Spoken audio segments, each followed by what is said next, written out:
Halo guys, kembali lagi di channel YND Storyland. Di video kali ini, admin akan mendongeng sebuah film action berjudul Rise of the Legend yang dirilis pada tahun 2014. Film ini menceritakan tentang seorang pria yatim piatu yang berusaha membawa kembali keadilan di kota tempat tinggalnya. Namun siapa sangka dirinya justru ditakdirkan menjadi master, bahkan legenda di dalam seni bela diri. Daripada penasaran, yuk mari kita simak alur ceritanya.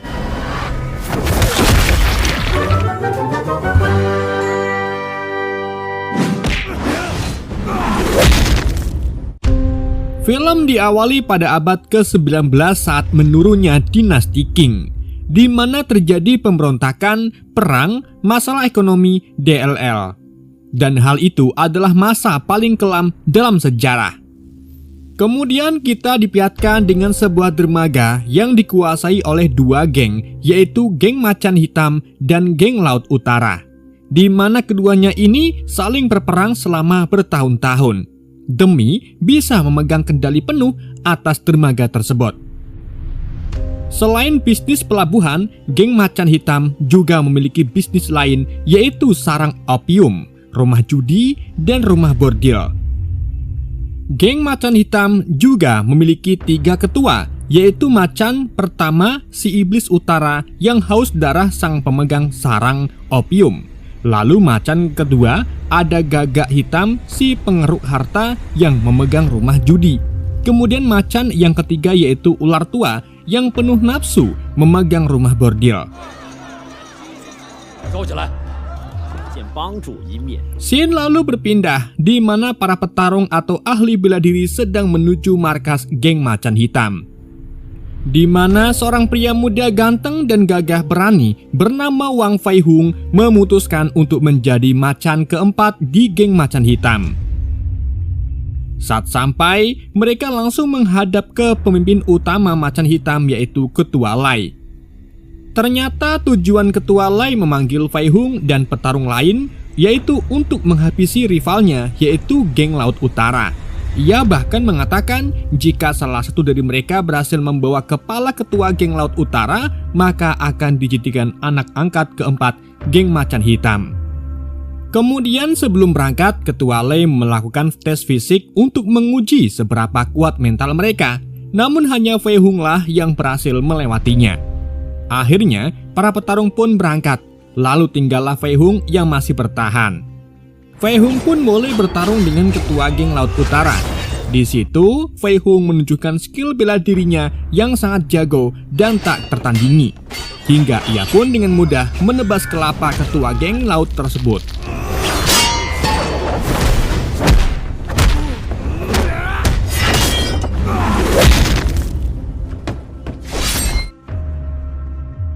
Lalu tiba-tiba Fei Hung dikepung oleh para anak buah geng Laut Utara, hingga dirinya mau tak mau harus bertanding mati-matian untuk pergi dari tempat tersebut.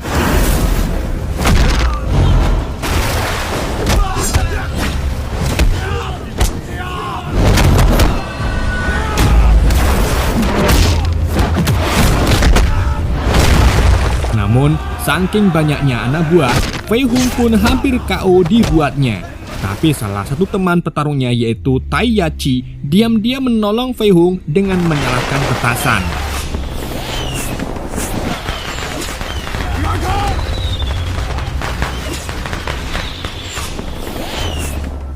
Setelah itu Ketua Lai langsung mengangkat Fei Hung menjadi anak angkatnya, yaitu menjadi macan keempat geng Macan Hitam. Lalu menyuruh bawahannya untuk memanggil tabib terhebat agar bisa menyelamatkan Fei Hung.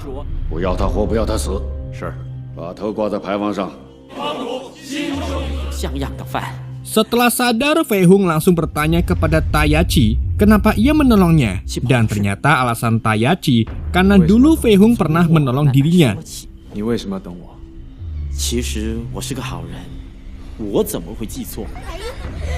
Scene lalu berpindah saat Fei Hung kecil, di mana dirinya memiliki beberapa teman, yaitu Api, Chun, dan Hua.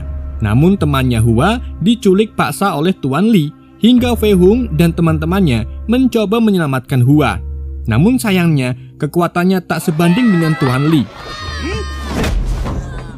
Di sisi lain, anak dari ketua geng Laut Utara merasa sangat marah ketika melihat kelapa sang ayah digantung. Karena hal itu, dirinya sangat dendam dan bersumpah akan membalaskan kematian sang ayah. Bahkan bisnisnya pun menjadi kacau karena orang dari luar lebih memilih berbisnis dengan ketua Lei.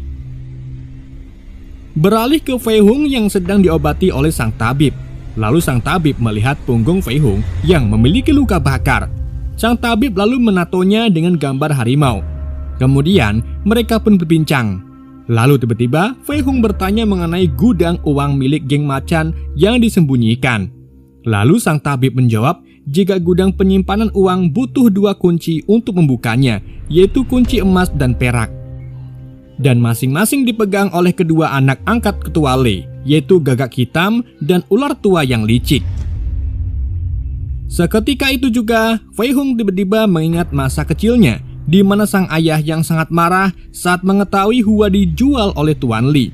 Ayah Fei Hung bahkan mencoba memaksa Tuan Li untuk memberitahu keberadaan Hua, namun sayangnya Tuan Li mengatakan jika Hua sudah tidak ada pada dirinya, dan kemungkinan besar Hua telah dijual ke rumah bordir.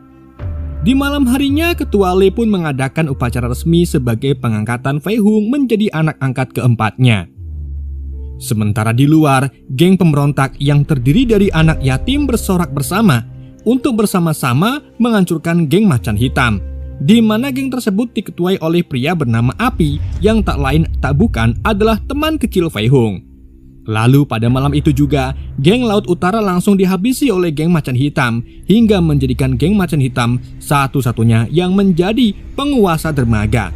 Dan sejak saat itulah Fei Hung dijuluki ketua terganas di geng macan hitam.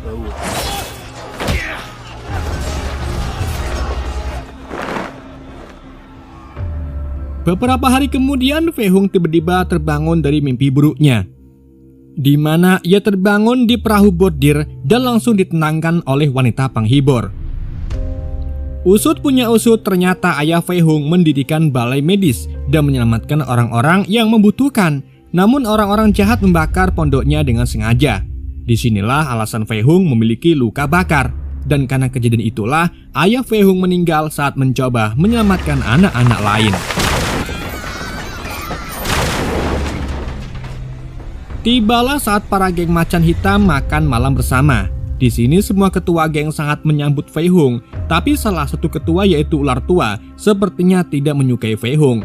Bahkan ia sampai memukul Fei Hung dengan tongkat miliknya dan berdebat dengan Gagak Hitam yang lebih membela Fei Hung. Lalu tiba-tiba ketua Lei datang dan menyudahi perdebatan sengit tersebut dan menyuruh mereka untuk menghabisi geng Laut Utara yang masih hidup.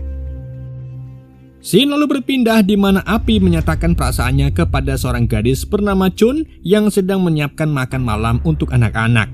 Api lalu memberikan sebuah gelang sebagai lamarannya, tapi sayangnya Chun menolak pemberian gelang tersebut karena dirinya tidak menyukai Api. Di pagi harinya, pedagang asing membutuhkan 300 pekerja untuk negaranya. Namun ketua Lei meminta waktu pada pertengahan bulan depan karena tidak mudah baginya untuk mendapatkan pekerja sebanyak itu, sekalipun harus menculiknya. Setibanya di kediaman, ketua Lei mengatakan kepada Fei Hung jika pedagang asing adalah orang yang sangat tamak. Dirinya harus memberikan 300 pekerja dengan imbalan 5 kapal yang lusuh. Kemudian ketua Lei menanyakan keberadaan dari anak ketua geng Laut Utara, tetapi Fei pun masih belum mengetahuinya.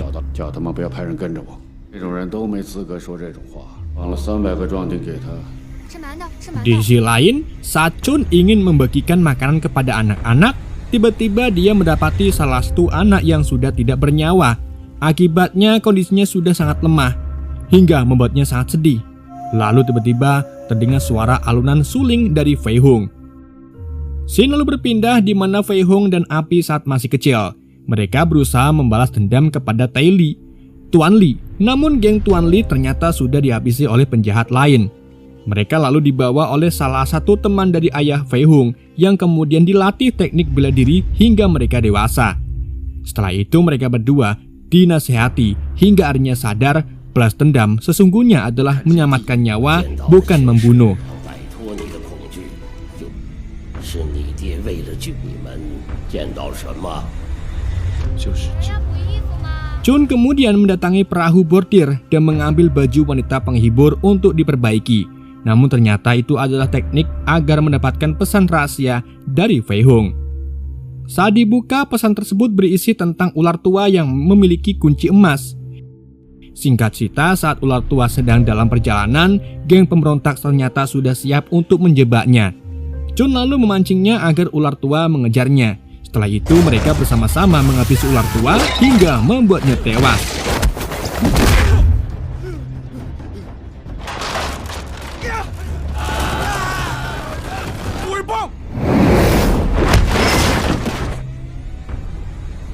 Kemudian menduplikat kunci emas tersebut.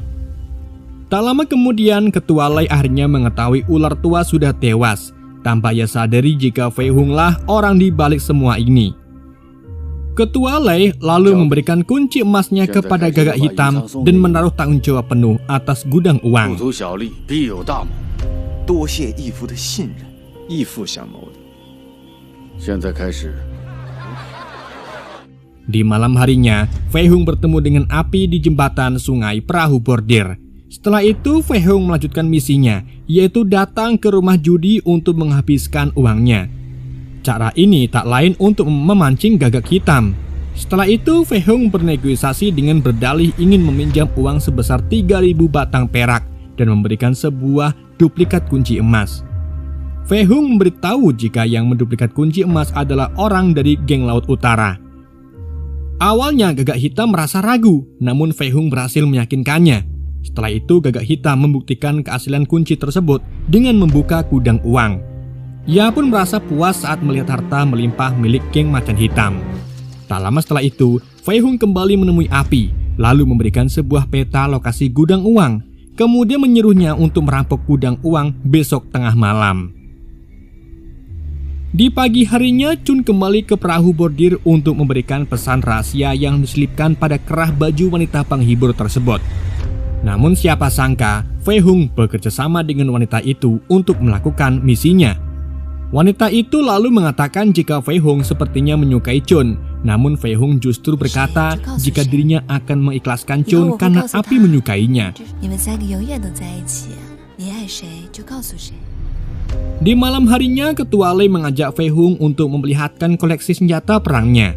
Namun tiba-tiba datang seorang yang ingin menyerang mereka berdua. Ternyata orang itu tak lain bukan adalah putra dari Ketua Geng Laut Utara yang bertujuan untuk membalaskan dendamnya atas kematian sang ayah. Beberapa detik kemudian terjadilah pertarungan sengit di antara mereka. Fei Hung melawan putra Geng Laut Utara, sedang Ketua Lei melawan semua anak buah Geng Laut Utara.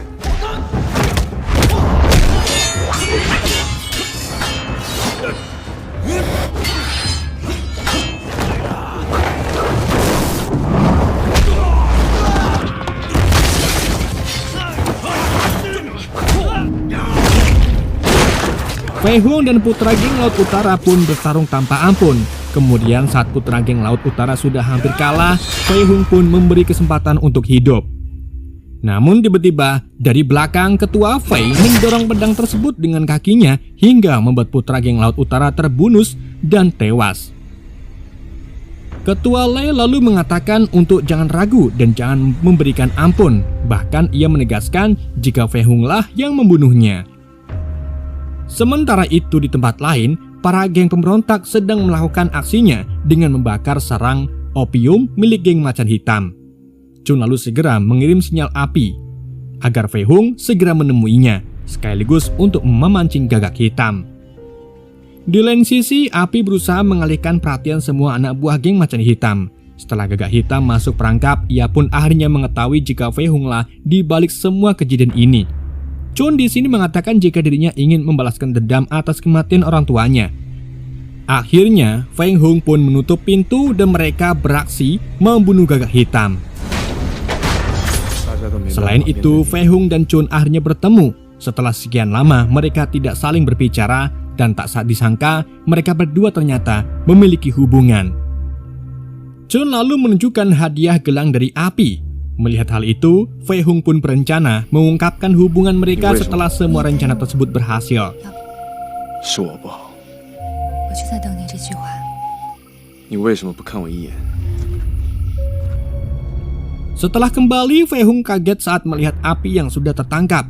Ketua Lei yang tak berhasil membuat api berbicara akhirnya menyuruh Fei Hung untuk menghajarnya. Namun api tiba-tiba memberitahu jika para saudaranya sedang sibuk dan memberi clue tentang gudang uang. Ketua Lei yang mengerti segera pergi meninggalkannya. Kemudian Fei Hung mencoba menyelamatkan api. Namun api mengatakan jika ketahuan usahanya selama ini akan sia-sia. Tak lama kemudian Ketua Lei kembali dan menyuruh Fei Hung untuk memotong lidah api agar membuatnya berbicara. Namun sebelum itu terjadi, tiba-tiba anak buahnya membawa mayat gagak hitam. Bersama dengan itu, Iblis Utara juga datang dan terkejut saat melihat mayat gagak utara. Lalu saat dicek ada bekas pukulan tongkat pada dadanya dan bekas tersebut sangat mirip dengan tongkat besi milik Iblis Utara. Ia yang menyadari dirinya telah dijebak segera menyangkal dan mengatakan jika dirinya tidak pernah berkhianat. Setelah itu, ia mendatangi api dan menyuruhnya berbicara. Namun yang terjadi, api justru berbisik padanya dan sengaja mengakhiri hidupnya. Hal itu semakin membuat Ketua Lei curiga. Fei Hung pun hanya bisa meratapi kesedihannya melihat sang bersahabat mati di depan matanya sendiri.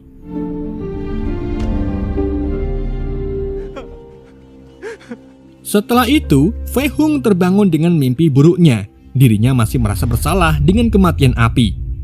Kemudian wanita penghibur tersebut langsung mencoba menenangkan Fei Hung. Ia juga berharap dirinya bisa membantu Fei Hung seperti Chun membantunya. 昨天分到银子的穷人和孤儿， 面前死去，我却不能救他。 伤在看到大雾的那一刻。 Saat Fei Hung melintasi pasar, ia tiba-tiba mendapat ide dan informasi tentang orang yang dikenal dengan Kong Ming atau naga tidur. Dan hebatnya lagi, walaupun dirinya buta, namun ia sangat paham dengan astronomi dan geografi. Setelah itu, Fei Hung mendatanginya dengan memberinya uang agar ia bisa mendengar sebuah cerita sejarah tentang menyergap semua sisi dan undangan masuk ke guci panas. Fei Hung pun segera kembali, namun tiba-tiba Iblis Utara merasa curiga karena Fei Hung terlambat. Tapi akhirnya Tayachi mengatakan jika Fei Hung berada di perahu bordir. Akhirnya cerita Kong Ming pun dimulai, namun Ketua Lei marah saat mendengarnya. Ia lalu menyuruh anak buahnya untuk membawa Kong Ming menghadap dirinya. Karena Ketua Lei ingin mengetahui siapa orang yang telah menyogok Kong Ming bercerita. Dan benar, Kong Ming mengatakan jika dirinya telah dibayar, namun karena buta ia tidak tahu sosok orang yang telah membayarnya. Tapi ia mampu mengenali suara orang yang telah membayarnya. Akhirnya mereka pun secara bergantian berbisik telinga si Kong Ming. Lalu saat giliran Fei Hung, tiba-tiba ia mengatakan jika dirinya telah membuka gedung uang dan membakar sarang opium. Hal itu membuat Kong Ming mengatakan tidak karena ikut mendukung Fei Hung. Malamnya, Iblis Utara pergi ke pemandian. Lalu tiba-tiba wanita penghibur datang menemuinya untuk memberi rahasia tentang Fei Hung. Namun tak disangka, wanita penghibur tersebut adalah Hua, teman kecil Fei Hung yang dijual dulu. Hal itu pun membuat Iblis Utara percaya pada Hua.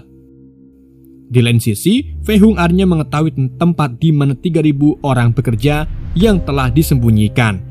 Lalu kembali ke Iblis Utara dan Hua yang mulai melakukan adegan mantap-mantap. Di saat itu juga Hua berniat membunuh Iblis Utara, namun aksinya gagal dan Hua justru dibunuh oleh Iblis Utara.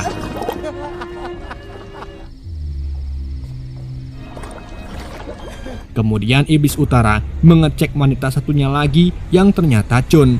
Namun seketika itu juga Chun langsung membunuhnya, lalu bergegas pergi. Ternyata Hua dan Chun telah merencanakan semua itu untuk membantu Fei Hung. Hua bahkan mempertaruhkan nyawanya sendiri agar dirinya bisa mengambil hati Fei Hung, karena Hua sadar Fei Hung mencintai orang lain. Hal ini pun akhirnya sampai ke telinga Fei Hung. Ia bahkan sangat sedih karena teman yang selama ia cari ternyata bersamanya. Namun kesedihan itu tak berlarut lama karena dirinya harus melanjutkan aksinya lagi. Fei Hung lalu menyuruh Chun untuk menyebarkan berita tentang 3.000 pekerja yang berada di rumah sakit kusta.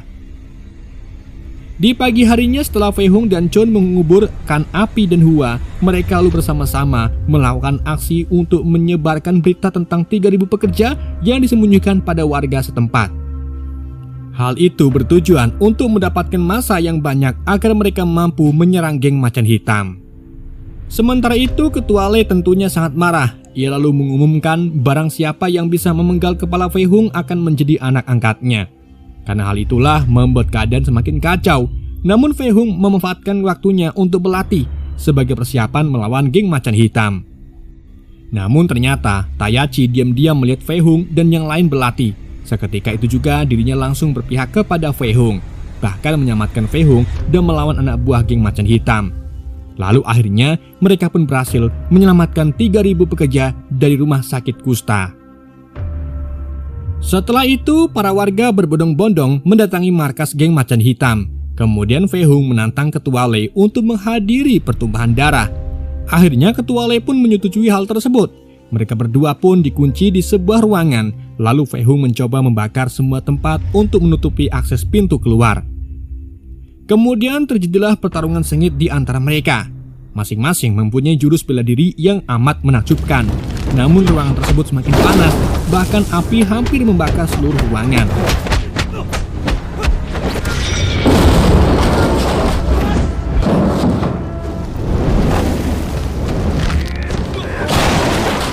Para anak buah di luar pun mencoba memadamkannya, tetapi tetap saja api semakin merambat. Setelah lumayan lama mereka bertarung, akhirnya Ketua Lei pun terjatuh karena jurus bayangan yang diberikan oleh Fei Hung. Tapi untungnya Fei Hung segera menangkap tangannya. Fei Hung mencoba menyelamatkan Ketua Lei agar tidak terjatuh. Namun ternyata Ketua Lei enggan untuk diselamatkan sekalipun ia terbunuh. Alhasil Ketua Lei pun melepaskan tangannya dari genggaman Fei Hung dan membuatnya terjatuh dalam kobaran api.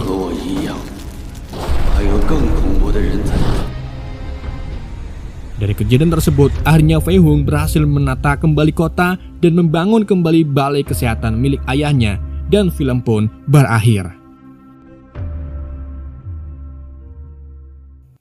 Oke guys, itulah alur cerita film Rise of the Legend. Semoga kalian terhibur dengan alur cerita yang saya bawakan. Mohon maaf jika ada kesalahan dalam penyampaiannya ataupun penyebutan nama. Sekian dari Yende, sampai jumpa di video berikutnya.